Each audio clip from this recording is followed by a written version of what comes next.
마음을 채우는 가톨릭 콘서트 쉼에 오신 것을 환영합니다. 안녕하십니까, 한창원 프란치스코입니다. 안녕하세요, 김슬의 멜라니아입니다. 요즘 계절이 워낙 좋아서 그냥 산책만 해도 행복하다는 분들 많으시던데요. 맞아요. 교수님은 언제 내가 행복하다 느끼세요? 제 강의 듣는 학생들이 성장해가는 모습에 가장 기분 좋을 때가 있습니다.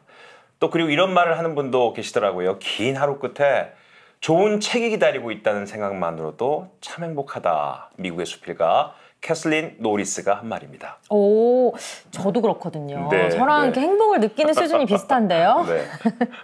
저 역시 일주일에 하루 이렇게 좋은 책을 만날 수 있는 이 시간 생각만 해도 행복합니다. 그렇습니다. 저도 그렇고요. 우리 시청자 여러분들도 그러시죠? 네, 모두가 한결같은 마음으로 기다린 이 시간. 오늘은 어떤 분이 어떤 책을 소개해 주러 오셨을지 화면으로 먼저 만나보겠습니다.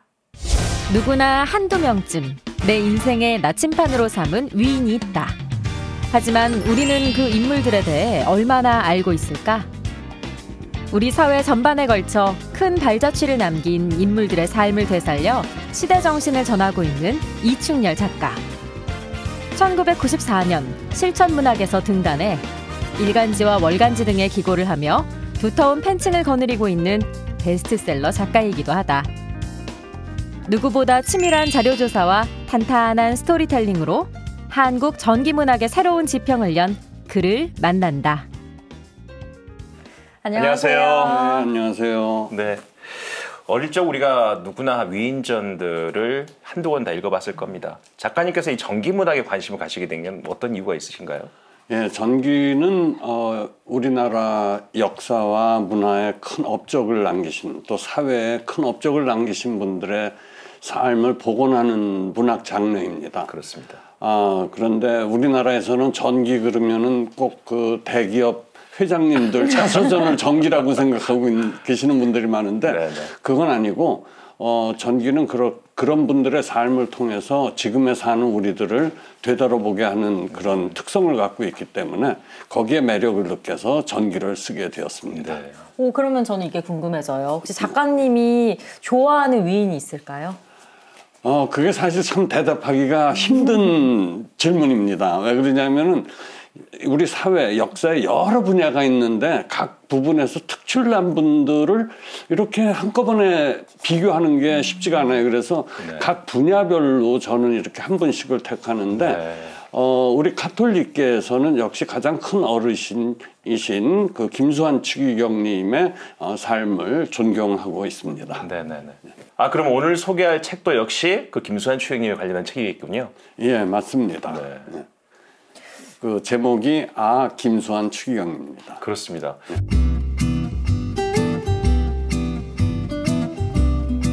제목을 그렇게 붙이시는 무슨 이유가 있었을까요? 많은 분들이 차라리 김수환 추기경 이러면 어떻느냐라고 제안을 해주셨었는데 출판사 쪽 입장에서는 너무 심심하다. 그래서 하는 감탄사. 역시 김수환 추기경님은 대단하신 분이니까는 라는 이게 들어가면 좋겠다. 그래서 그렇게 결정을 했습니다. 네. 예. 그러고 보니까 이제 김수환 추기경님이 우리 곁을 떠나신 지 13주년이 됐고요. 네. 올해는 추기경님이 태어나신 지 100주년이 되는 해예요. 네. 그래서 이 책이 더 이렇게 화제가 되지 않나 싶은데요. 혹시 생전에 김수환 추기경님 직접 뵌 적도 있으세요? 자료조사를 하면서 계산을 해보니까는 김수환 추기경님이 30여 년 동안 서울대교 구장을 하시면서 만났던 신자들 또 일반 시민들을 계산해보니까는 최소 50만 명입니다. 네. 그래서 조문객 40만 명이라는 분들이 어떤 의미에서는 대부분 먼 발치에서 얼굴이라도 보셨던 분일 것 같아요. 예. 근데 이제 저 같은 경우도 그 50만 명 중에 한 명인데, 저의 경우에는 그 중학교 3학년 때인 1968년 해화동 성당에서 견진 성사를 받을 적에 당시 대주교님이시던 그 김수환 추기경님이 집전을 해주셨던 인연이 있고, 자료조사를 하면서 보니까는 1968년도 앨범을 보니까는 그 사진이 네네. 추기경님 앨범 속에 있으셔서 제가 그거 하나 따로 복사했을 정도로 예, 저기 그런 인연이랑은 인연이 있습니다. 좀 감동받으셨을 것 같아요. 예. 사진을 보고. 그런데 뭐 추기경님과 악수를 했다거나 뭐 말을 한마디 해봤다거나 뭐 그런 적은 한 번도 없습니다.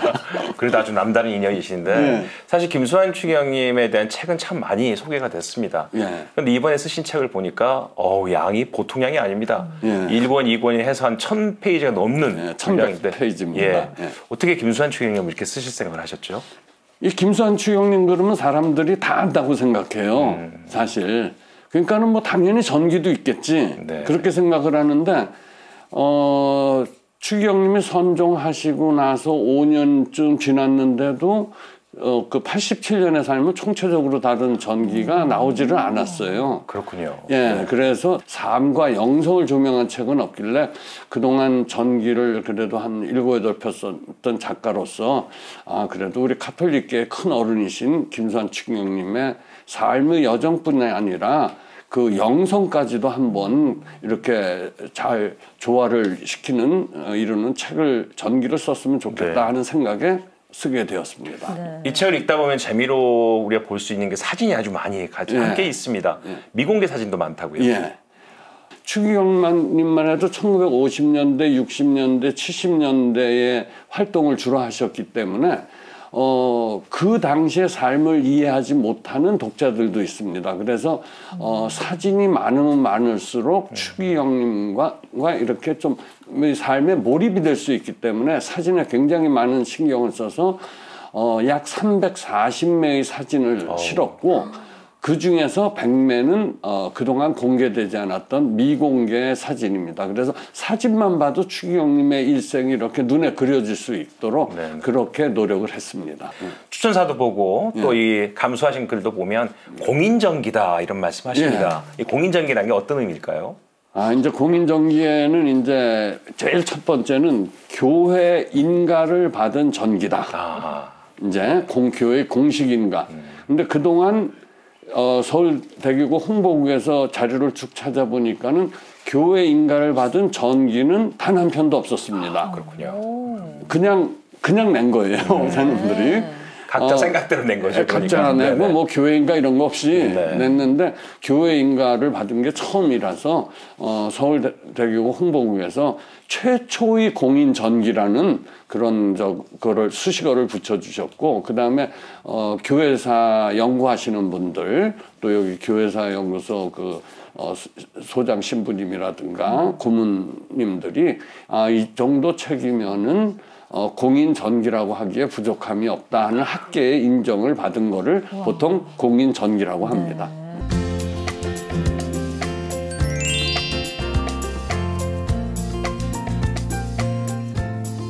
네, 그럼 책 속으로 한 걸음 더 들어가 보겠습니다. 일단 책이 굉장히 두꺼워요. 보시면 만만치 않습니다. 제가 처음 받았을 때 과연 다 읽을 수 있을까 생각이 들 정도로 힘든 책을 우리가 벽돌책이라고 흔히 얘기하는데 초고는 이거보다 훨씬 더 원고가 많았다고 들었어요. 훨씬 더 많아서 이거 출판사인 그 김영사에다가 저기 3권으로 해도 되겠습니까? 그랬더니 김영사에서 선생님 2권까지는 어떻게 해보겠지만 3권은 안 됩니다. 그래서 이제 책을 줄여서 냈는데 그게 한 권에 550쪽씩 그래서 두 개 1100권입니다.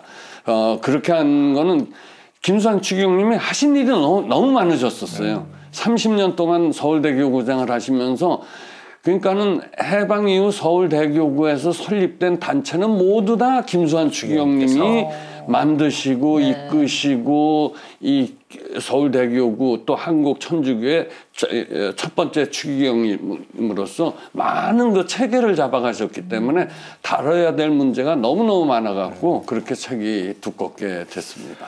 격동 한국의 근현대사를 함께 하신 추기경님이어서 아마 더 그렇게 생각이 됩니다. 1권, 2권을 보면 김수환 추기경이라는 제목은 같지만 부제가 따로 붙어 있습니다. 1권은 신을 향하여, 2권은 인간을 향하여. 어떻게 이렇게 붙이시고 구분하셨죠? 1권은 책이 어디까지냐면 추기경님 서임 됐을 때까지입니다. 그리고 2권부터는 이제 80년대 격동의 현대사로 이제 들어갈 때입니다. 그래서 그 1권의 제목은 추기경님이 되는 과정까지는 그 신의 섭리 속에서 움직였기 때문에 신을 향하여. 그 다음에 2권은 이제 세상의 낮은 곳으로 가기 시작하셨습니다. 맞습니다. 그게 이제 김수환 추기경님이 그 세상 속 교회다.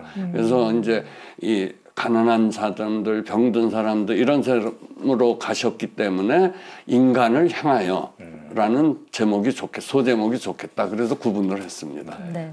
자, 그러면 저희가 1권부터 좀 살펴볼게요. 예. 1권을 보면 이제 위인전이나 전기를 이렇게 보면 보통 어린 시절부터 이렇게 시작을 하게 되잖아요. 예. 저도 되게 궁금했어요. 추기경님 과연 어떤 어린이였을까? 예. 어렸을 때부터 남달랐을까?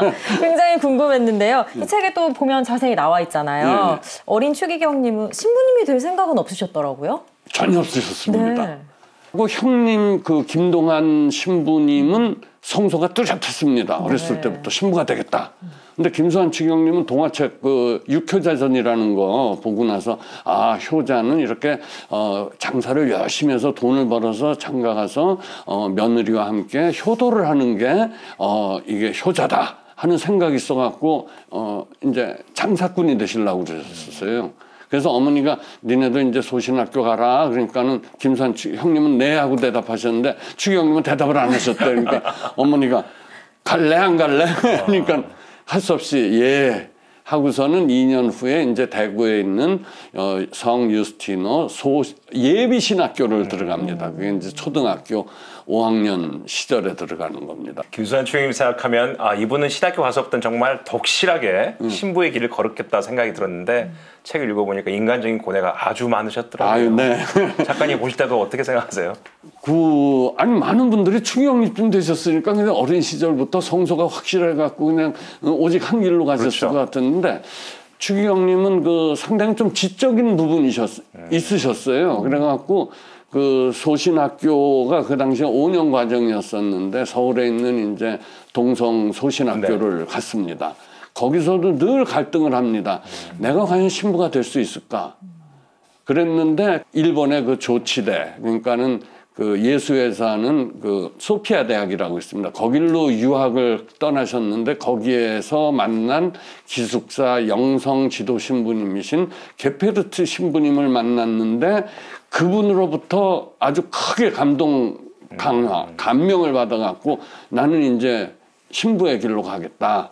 그래서 동창 신부님들이 옆에서 증언하기를 게페르트 신부님을 만나고 나서는 꼭 성인이 된 것 같이 변했다고 친구들이 그런 정도로 이 영성이 부쩍 커지셨던 그런 과정을 거치셨습니다. 지금 얘기에 너무 빠져들어가지고 지금 작가님 네. 너무 재밌게 말씀해 주셔서 고맙습니다. 근데 제가 또 듣고 싶은 부분이 있어요. 네. 제가 책 읽으면서 제일 깜짝 놀랐던 부분이 청혼을 받으셨더라고요. 네. 아니 이제 네. 추기경님이 그 이제 일본에서 그 유학 생활을 하시다가 이제 학병 끌려가셨다가 이제 귀국을 하셨어요. 괌에까지 가셨다가 귀국을 하셨더니 형님 신부님이시던 그 김동환 신부님은 이제 신학교를 졸업하시고 이제 부산의 범일동 성당에 이제 본당 주임 신부가 이제 되신 거예요. 그래서 거기를 가서 이제 그랬더니 형님 신부가 저기 유치원 그 보모 선생님 있는데 저분이 함흥에서 피난 내려와 갖고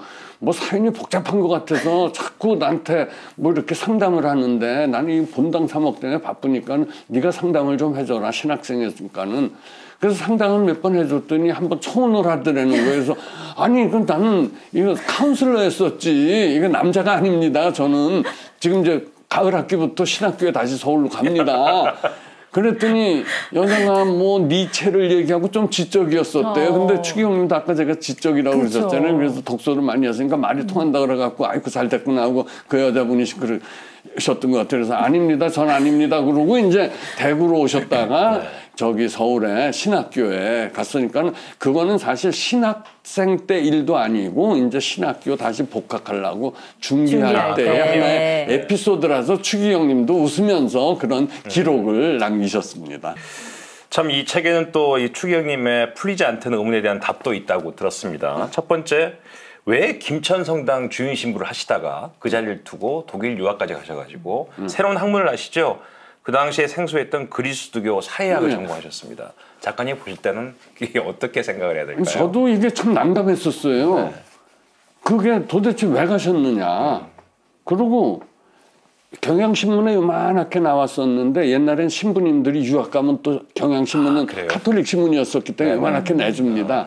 근데 젊은 김수환 신부를 갖고서 벨기에 루벤 대학으로 철학과로 박사학위를 가러 간다고는 소개가 됐는데 정착 간 거는 독일의 민스터 대학이에요. 그러고 가서 그리스도 사회학을 전공을 하셨어요. 네. 이걸 도대체 어떻게 해석을 해야 되나. 그랬더니 김수환 추기경님이 그 김천성당 주임하기 전에 맨 처음에 그 안동성당 그 새신부 때 이제 안동성당 주임으로 나갔습니다. 거기서 3년을 계실 적에 인터뷰한 게 있는데 뭐라고 나왔냐면 앞으로 꿈이 문서 선교다. 그런 인터뷰를 하셨어요. 아직 그것도 비공개됐어요. 공개가 되지 않았던 거예요. 카톨릭 신문 옛날 영인본에서 다 찾은 겁니다. 그게 전산화 작업이 다 안 되면서 그러고 나서 간 게 대구교구 그 당시엔 대구교구입니다. 대구교구가 아니라 대구교구 교구청 이제 교구장 비서 신부를 했는데 그때 뭘 했냐면 교황청의 피데스 통신이라고 있어요. 거기에 대구 통신원을 하시면서 유럽 지방의 모든 그 카톨릭 활동들을 갖다가 접하실 수가 있어요. 네. 그때 접했던 게 전후 유럽에서 카톨릭 운동이 일어났습니다. 카톨릭 액션이라고. 그게 뭐냐면 노동자 농민이 어떻게 권리를 찾고 보다 인간적으로 살 수 있을 것인가. 어릴 그 보니까는 괜찮으시거든요. 그래갖고 카톨릭 운동에 대하여를 카톨릭 시보에 5회 동안 연재를 하신 기록이 나오는 거예요. 그래서 카톨릭 운동에 관심을 갖고 당시 우리나라 인구의 대부분이 농민 아니면 노동자였습니다. 네, 네. 그래서 그게 카톨릭 농민의 그다음에 나중에 그 카톨릭 청소년 그 JOC 이거가 유럽에서 막 바람이 불고 있으니까는 가서 공부를 해야 되겠다. 그러면서 이제 그 민스터 대학을 가갖고 거기서 그리스도교 사회학을 하면서 이제 당시 카톨릭 액션 또 훗날 제2차 바티칸 공의회의 정신의 기본이 되는 인간의 존엄 이런 것들을 갖다가 사회 정의 이런 것들을 공부하시게 된 겁니다. 오 이렇게 의문이 풀리게 되네요. 네. 네. 그리고 또 많은 분들이 추기경님에 대해서 갖고 있는 두 번째 의문이 있어요. 이것도 좀 풀어주셔야 되는데 당시 한국천주교에서 가장 작았던 신설교구죠. 마산교구장에 임명이 되셨고 2년 만에 서울대교구장에 임명이 되셨고 그리고 1969년에 세계 최연소 추기경으로 임명이 되셨어요. 연소 이제 추기경으로 임명이 되신 서임이 어떻게 이런 일이 있었을까 했을 텐데 요 답을 알고 계신가요? 물론 이제 교황청에는 그 이분을 왜 추기경에 서임했다는 것은 봉인된 기록입니다. 그래서 물론 그건 볼 수가 없습니다. 다만 이제 합리적 추정을 해보자면은 그때 제2차 바티칸 공의의 정신을 가장 잘 이해하고 있던 신부님이셨습니다.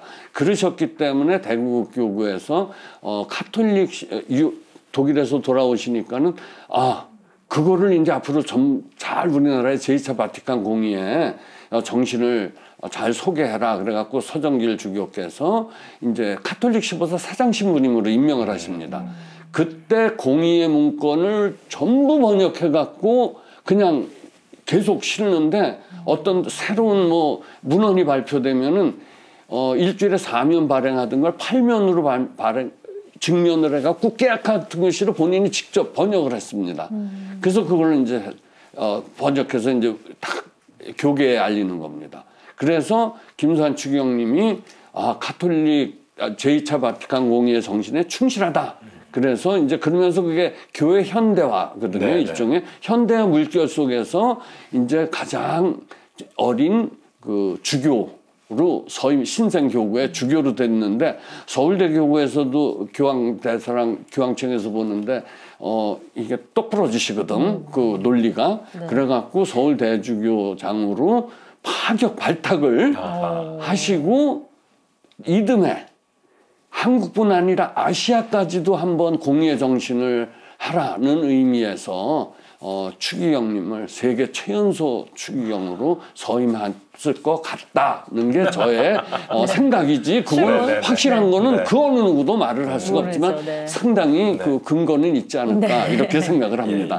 저도 이 책을 딱 보면서 느끼는 게 사실 우리나라가 외국 사람들이 볼 때는 산업화와 민주화에 성공한 나라다라고 얘기하지만 그 뒤에 가려진 역사가 너무 많지 않습니까? 근데 그 가려진 역사의 한복판에 계셨던 게 추기경님 같습니다. 너무 많은 인간적인 고뇌와 어려움을 겪으신 흔적들이 책에 많이 있는데요. 제가 그 부분을 한번 읽어드리겠습니다. 네.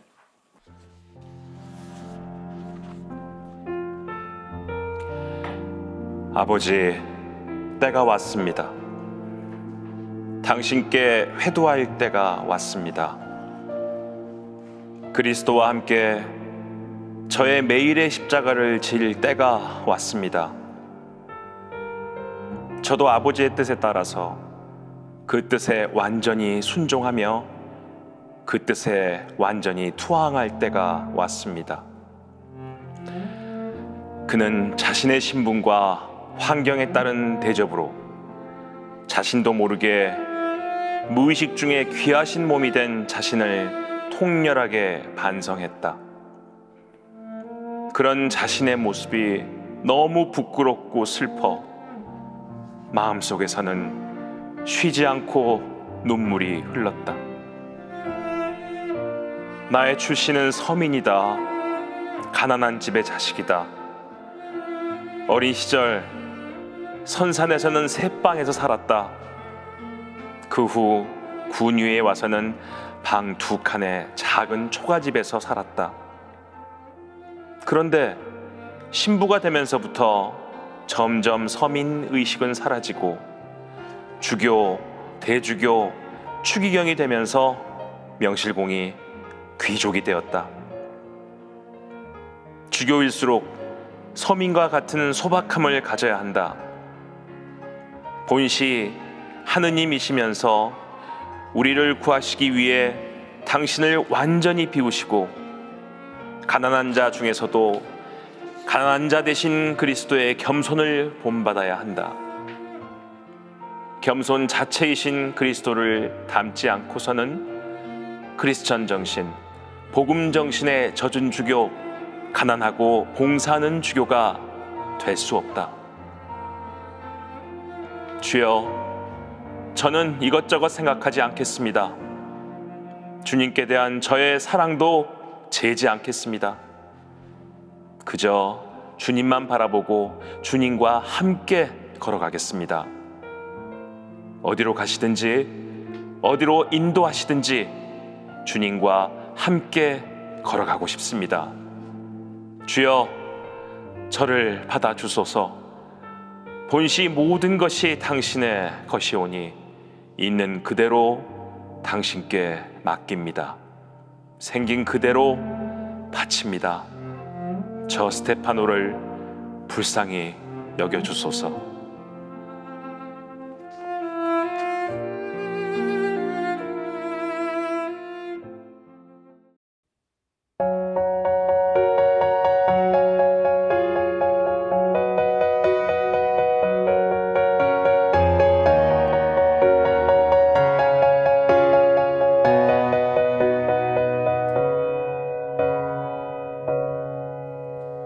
한 걸음도 다가설 수 없었던 내 마음을 알아주기를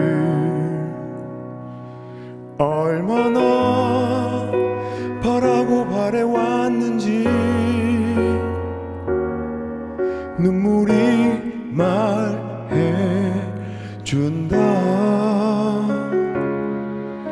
점점 멀어져만 가는 쓸쓸했던 뒷모습에 내 가슴이 다시 아파온다. 서로 사랑을 하고 서로 미워도 하고 누구보다 아껴주던 그대가 보고 싶다. 가까이에 있어도 다가가지 못했던 내가 미워했었다.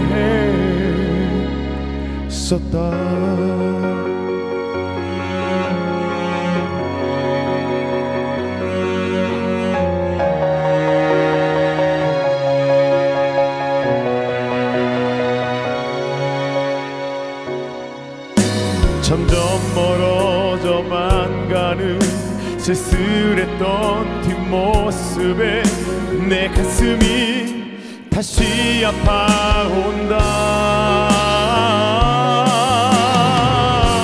서로 사랑을 하고 서로 미워도 하고 누구보다 아껴주던 그대가 보고 싶다. 가까이에 있어도 다가서지 못했던 그래 내가 미워했었다. 제발 내 얘기 들어주세요. 시간이 필요해요.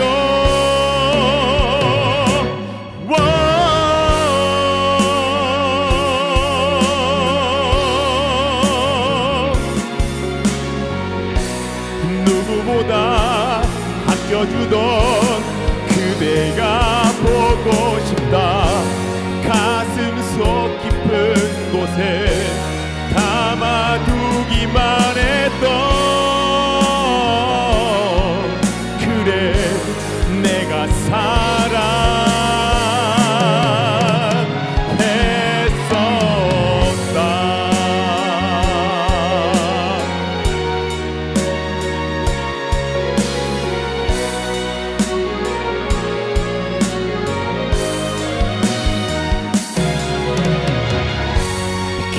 시간이 지나도 담아두기만 했던 그래 내가 사랑했었다.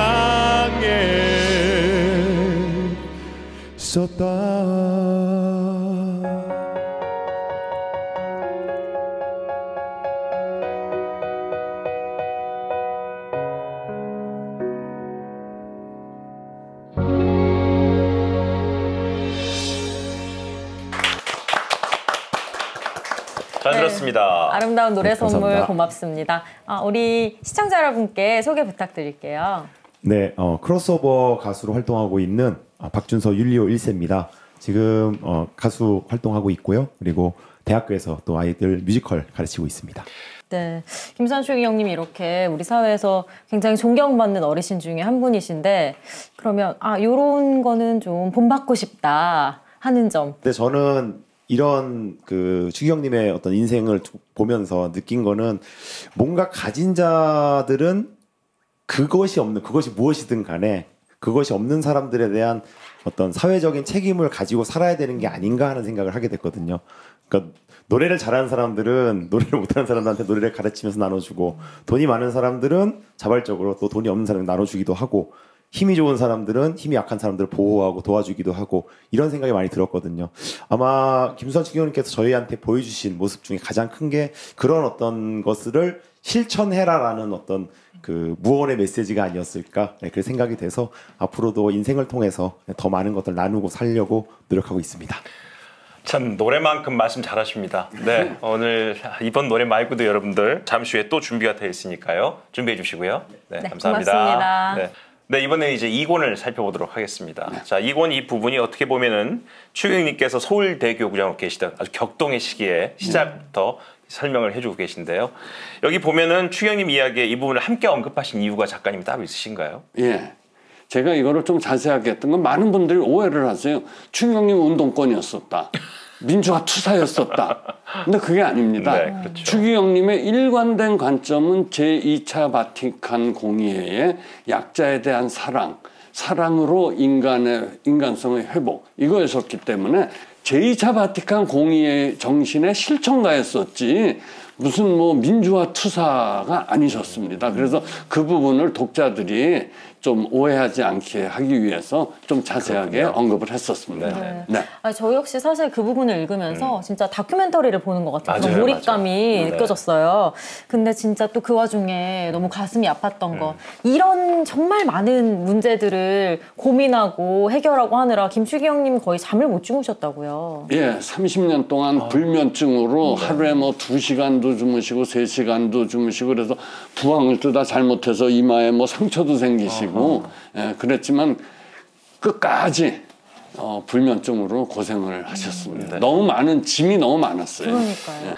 이 책을 읽다 보면 정말 저는 천만금을 줘도 정말 그 역할을 하기는 너무너무 힘든 자리였다는 생각이 드는데 책 부분에 그런 부분도 있어요. 서울대교구장 사임 신청서를 추기경님께서 내출한 적도 있으시다고요. 원래 그 주교는 이제 75세까지 만 75세까지 하고 나서 물러나야 되는데 70세가 되셨을 적에 1992년에 너무 힘들으셔갖고 그리고 아까 이제 낭독하셨던 그 당신이 그 회도하시는 것도 맞아요. 너무 일에 치이니까는 기도를 못 하신 정도였었다는 거예요. 그래서 이제 그 영성 피정을 가시고 그러셨던 건데 그래서 교황님한테 이제 저 그만 좀 하게 해주십시오 그랬더니 그때 당시 바오로 2세 교황께서 추기 형님 내가 무슨 말씀 하시는지는 알겠습니다. 근데 추기 형님보다 2살 많은 나도 지금 여기서 더 이걸 하고 있으니 조금만 더 해주십시오 하고 만류해서 5년을 더하고 만을 75세를 꽉 채우시고 은퇴를 하셨습니다. 아유 참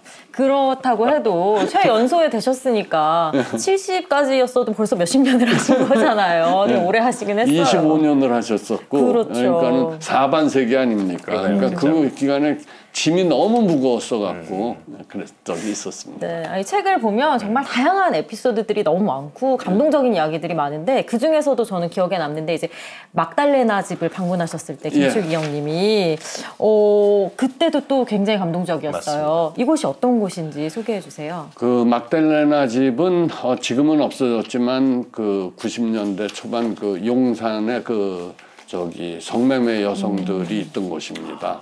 근데 거기에서 이제 그 여성들의 쉼터를 운영하던 곳이 그 막달레나 집인데 그 성경의 막달레나 이제 돌멩이 만지려니까 예수님 막달레나 이제 그 집인데 거기 대표이시던 그 이옥정 자매님하고 또 캐나다에서 오신 문수녀님하고 두 분이 이제 추기경님한테 편지를 씁니다. 여기 우리 이런 것을 하고 있는데 추기경님이 한번 와서 이 여성들을 좀 위로를 해줬으면 좋겠습니다 하고 편지를 보내셨더니 추기경님이 비서신부님한테 이런 건 꼭 가봐야 돼. 가서 위로를 해줘야 된다. 그래갖고 근데 사복을 입고 오세요. 왜 그러냐면 추기경님 복장을 하고 오면은 이 경찰도 노출되고 이 저기 포주들한테도 노출이 되니 네네. 사복을 하고 와주십시오. 그래서 잠바 입고 가셨습니다.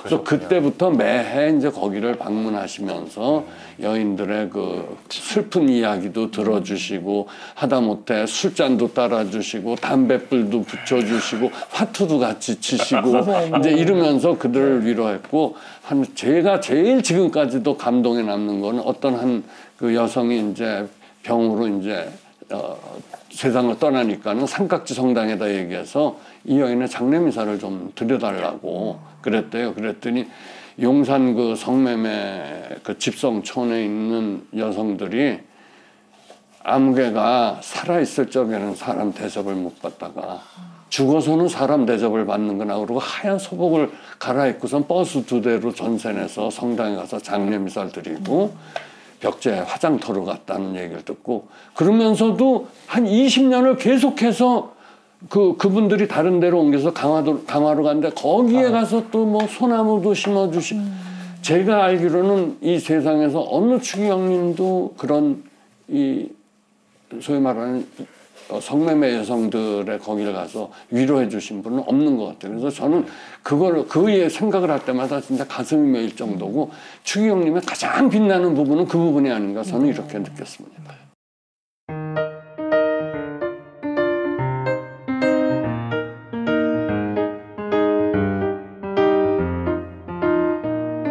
네, 이 책을 준비하면서 추기경님의 마음과 생각을 많이 공감하고 또 되짚어 보시지 않았을까 싶은데요. 혹시 우리 시청자들에게 꼭 읽어주고 싶은 부분이 있다면 어떤 부분일까요? 아니 왜 추기경님이 자신을 바보라고 그랬을까?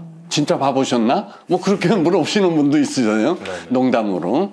근데 이제 그거를 당신께서 생전에 직접 표현하신 그대로를 책에 이제 담았습니다. 그 부분을 읽어드리겠습니다. 기자들의 관심이 집중된 작품은 자화상 바보야였다. 기자들이 김수환 추기경에게 의자를 권한 후 질문을 했다. 왜 그림 밑에 바보야라고 쓰셨는지요? 내 모습이 바보같이 안 보여요? 그림과 똑같지는 않아도 내 모습이 바보에 가까워요. 그가 빙그레 웃으며 대답했다. 그리고 잠시 생각하다 조금 더 구체적으로 설명했다. 있는 그대로 인간으로서 제가 잘나면 뭐 그리 잘났고 크면 얼마나 크며 알면 얼마나 알겠습니까? 안다고 나대고 어디 가서 대접받길 바라는 게 바보지. 그러고 보면 내가 제일 바보같이 산 것 같아요. 그렇다면 어떤 삶이 괜찮은 삶인가요? 그거야 누구나 아는 얘기 아닌가요? 사람은 정직하고 성실하고 이웃과 화목할 줄 알아야 해요. 어려운 이웃을 도울 줄 알고 양심적으로 살아야지요. 그걸 실천하는 게 괜찮은 삶 아닌가요?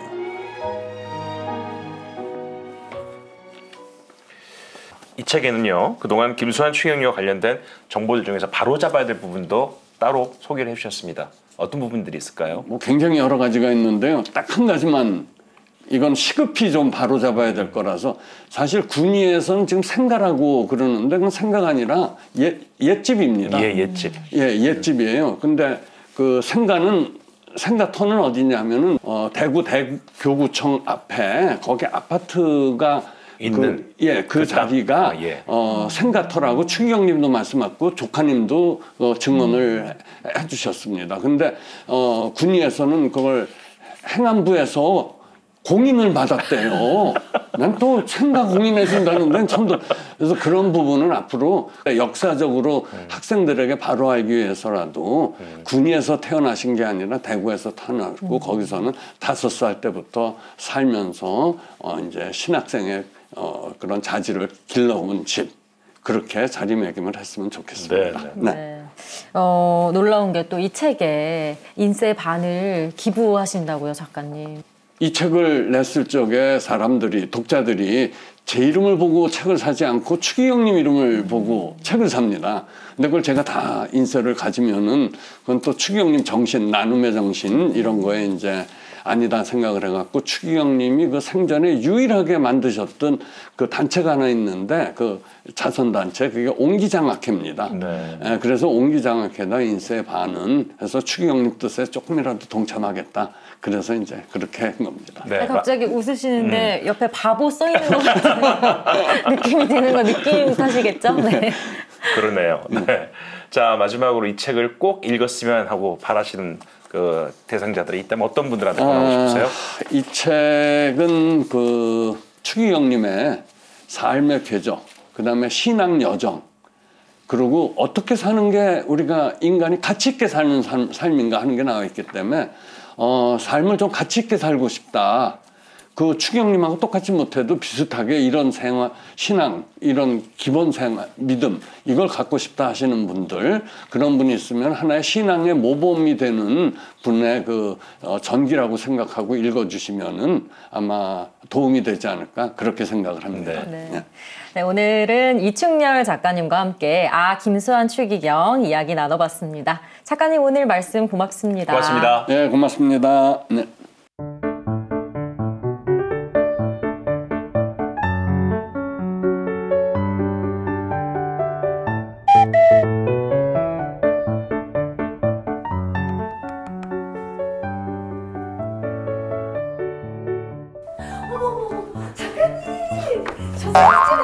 작가님! 아유, 네. 성함이 미카엘라예요. 미카엘라. 어떡해. 정말. 작가님 너무 영광이에요. 너무 진짜. 아유, 감사합니다. 꿈이야 생시야. 너무 멋있어요. 감사합니다. 저 쓰러질지도 몰라.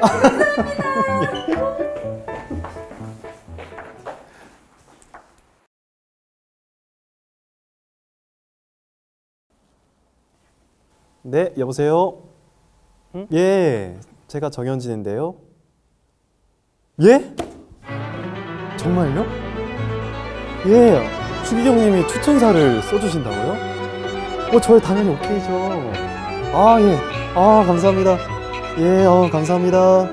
예, 그래. 예, 들어가세요. 감사합니다.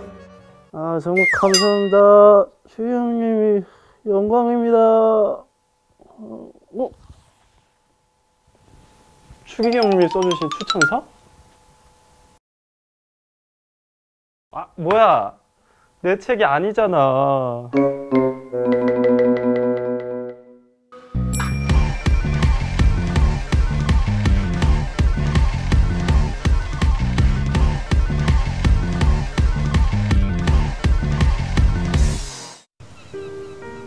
혹시 무인도에 혼자 남겨진다면 여러분은 어떤 책을 가져가고 싶으신가요? 물론 성경은 필수고요. 성경 말고 딱 한 권의 책을 가져갈 수 있다면 얼른 떠오르는 책이 있으세요? 만약 그런 상황이 온다면 저는 꼭 챙기고픈 책이 있습니다. 바로 이 책, 베트남 투안 대주교의 옥중 묵상집인 지금 이 순간을 살며입니다. 이 책의 저자인 프란치스코 하비에르 구엠 반투안 추기경님은 어려움 속에서도 희망을 잃지 않고 자신이 만난 모든 이에게 희망을 전한 분인데요. 생전에 김수환 추기경님께서도 이 책을 읽고 직접 추천사를 쓰셨습니다. 김수환 추기경님께서는 추천사에 참사랑이 어떤 것인지, 그리스도와 함께 남을 위해 죽는 삶이 어떤 것인지에 대한 깨달음을 주는 영성도서라고 밝히고 있는데요. 제가 이 책을 선택한 이유 역시 사랑에 서툰 제가 최선을 다해 사랑을 택하도록 재촉하는 책이 바로 이 책이기 때문입니다. 이 책에는 추기경님이 옥중에서 사시며 겪게 되는 다양한 에피소드들이 담겨 있는데요. 그중 한 가지를 소개해 드릴게요.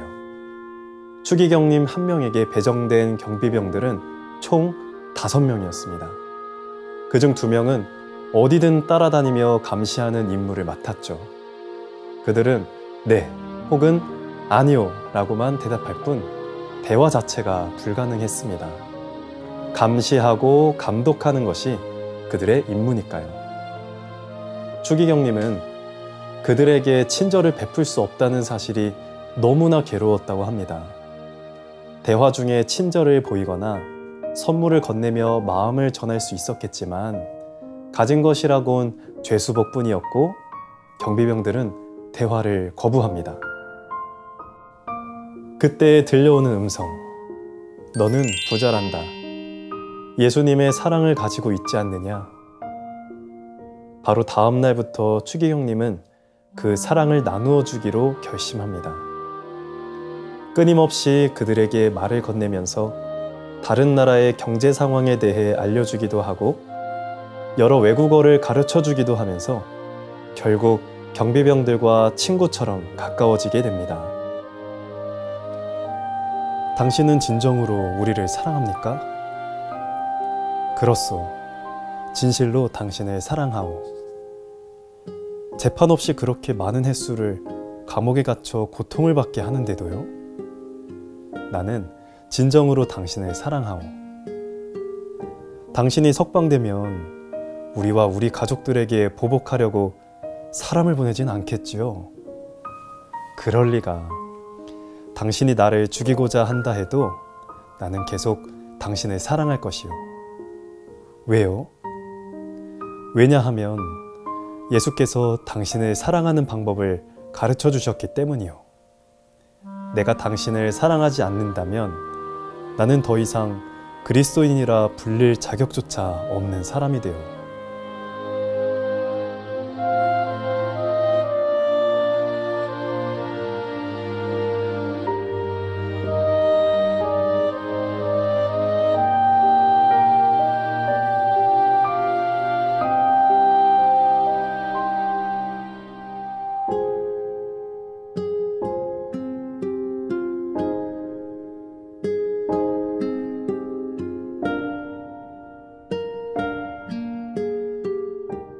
살다 보면 자신이 좋아하는 사람을 만나는 만큼 좋아하지 않는 사람들도 수없이 마주하며 살아가야만 하죠.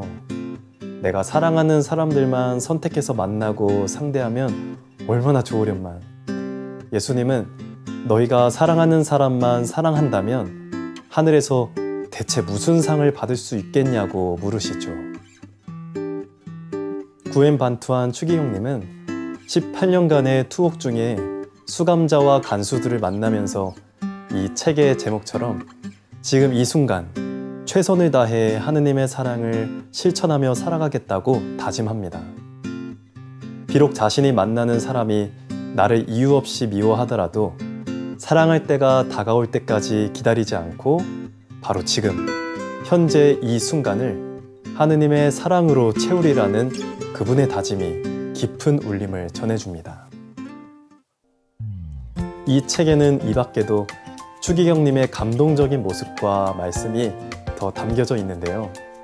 추기경님은 어떤 순간에도 하느님을 따르면서 하느님을 따르겠다고 결심만 하면 하느님은 어떤 일이든 모든 것이 최선이 되도록 이끌어 주신다고 말씀하십니다.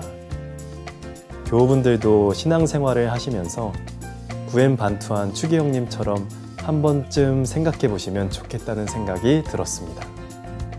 나는 참 사랑을 하고 있는가? 나는 어떤 순간에도 하느님을 선택하고 있는가 말이죠. 지금까지 베드로의 쉼쉼책방 함께 해주셔서 감사드리고요. 저는 다음 시간에 또 인사드리겠습니다. 생전에 김수환 추기경님이 추천하신 베트남의 구엠반투한 추기경님의 책까지 읽어봤는데요. 오늘 하루 정말 김수환 추기경님 생각이 많이 날 것 같습니다. 네, 김수환 추기경님께서 그토록 바라시는 화해와 일치의 삶에 대해서도 곰곰이 생각해보는 시간 되셨으면 좋겠습니다. 네, 끝으로 김슬희 아나운서가 들려드리는 김수환 추기경 중에 한 구절과 크로스오버 가수 박준서의 노래 전해드리면서 이 시간 인사드리겠습니다. 함께해 주셔서 고맙습니다.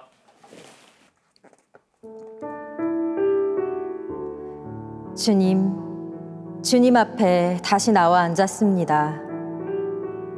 주님은 저를 잘 아십니다. 저의 모든 것, 저의 못남, 저의 죄, 저의 불충실, 메마른 제 영혼 상태, 모든 것을 다 아십니다. 시편 139편의 말씀처럼 주님의 면전을 떠나서 어디고 갈 데도 없습니다. 설령 있다 한들 주님을 떠나서 무엇을 하오리까? 사도 베드로의 말씀대로 생명의 말씀을 지니신 주님을 떠나서 우리가 어디로 가오리까? 주님을 떠나는 그 순간, 그것은 죽음입니다.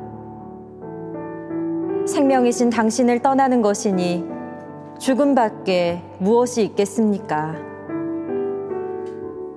그리고 무엇보다도 주님 자신이 제가 주님을 떠나거나 잊고 살게 두시지 않을 것입니다.